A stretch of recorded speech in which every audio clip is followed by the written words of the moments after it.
हम इस समय आपको दिखाने जा रहे हैं पश्चिम बंगाल के एक मंत्री की कथित काली कमाई का रहस्य लोक।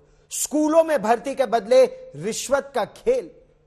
21 करोड़ रुपए का नहीं बल्कि कुछ अनुमान के मुताबिक 100 करोड़ से ज्यादा का हो सकता है। यह दावा प्रवर्तन निदेशालय ने किया है। वहीं उसके हाथ लगी एक काली डायरी की काली कमाई का राज यह खोलने वाली है। इस वक्त पश्चिम बंगाल के मंत्री पार्थ चैटर्जी और उनकी करीबी अर्पिता मुखर्जी से प्रवर्तन निदेशालय कोलकाता में पूछताछ कर रहा है।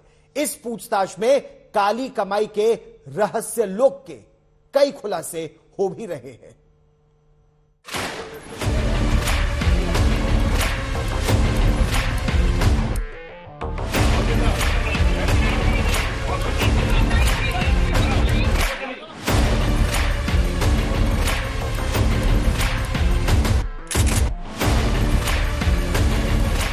अर्पिता और पार्थ चैटर्जी की काली कमाई के रहस्य लोक में आपका स्वागत है।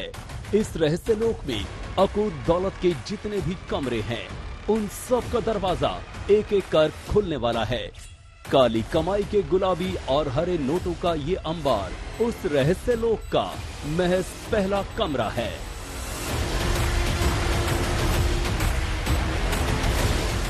ईडी सूत्रों के मुताबिक भुवनेश्वर से वापस कोलकाता लाए गए पार्थ चैटर्जी से सॉल्ट लेक के ईडी ऑफिस में लगातार पूछताछ चल रही है, मगर पार्थ का मुंह खुलवाना मुश्किल हो रहा है।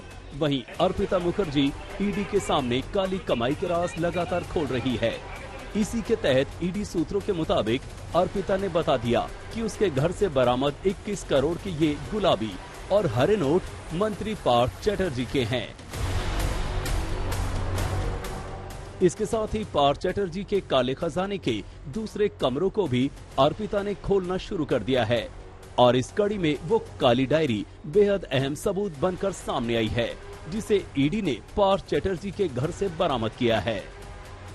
इस काली डायरी में काली कमाई के कई राज हैं।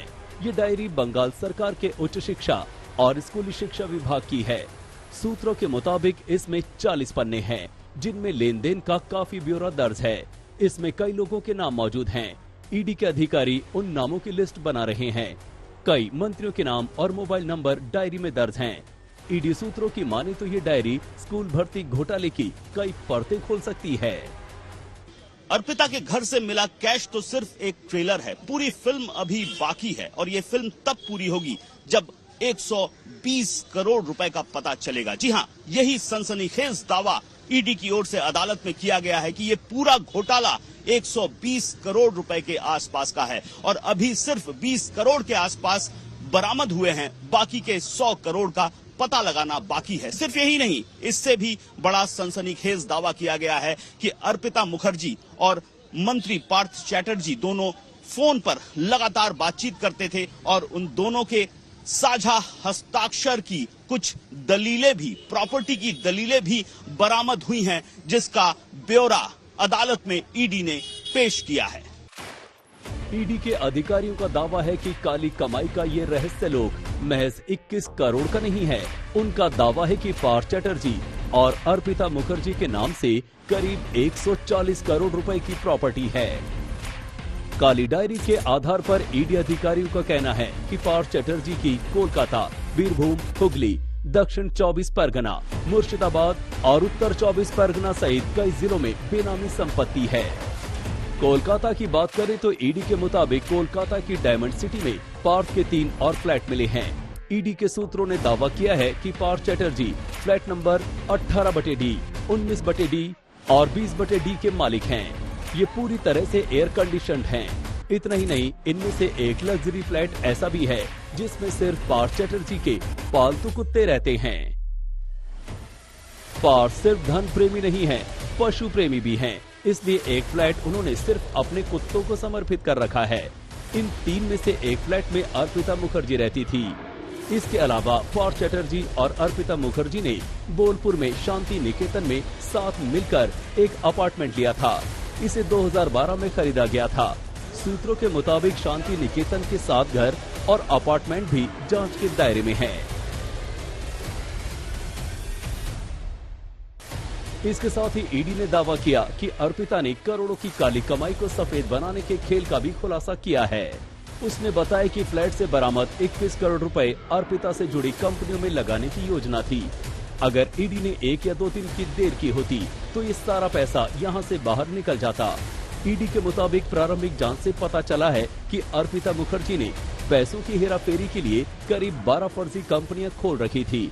इनमें काला पैसा डालकर सफेद करने का खेल होने वाला था।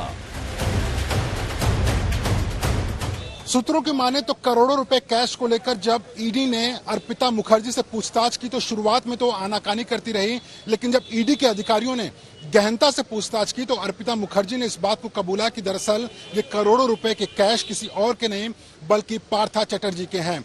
ईडी को शक है कि पार्था चटर्जी ने अर्पिता मुखर्जी को यह जिम्मेदारी दी थी कि वो अपनी शेल कंपनीज के जरिए पैसों की हेराफेरी करे। अब ईडी इस मामले की जांच कर रही है कि आखिरकार अर्पिता मुखर्जी के जरिए कितने करोड़ों रुपए की हेराफेरी उसकी शेल कंपनीज के जरिए पहले हुई थी। यही नहीं, जो नौकरी के बदले कैश का जो खेल पार्थ चटर्जी खेल रहे थे वो 10-20 नहीं 100 करोड़ का हो सकता है। ये दावा कोर्ट में ईडी की तरफ से एडिशनल सॉलिसिटर जनरल ने किया। उन्होंने कहा कि अभी करीब 22 करोड़ रुपए कैश ही बरामद हो पाया है। इसके अलावा 100 करोड़ रुपए और बरामद होंगे। तो पार्थ और अर्पिता की काली कमाई का रहस्य लोग सिर्फ अर्पिता के फ्लैट तक सीमित नहीं है। जैसे जैसे जांच आगे बढ़ेगी वैसे वैसे फ्लैट, कंपनियों और अवैध पैसों के ढेर से पर्दा उठता जाएगा। सूर्याग्नि रॉय, इंद्रजीत कुंडू के साथ अनुपम मिश्रा, कोलकाता, आज तक।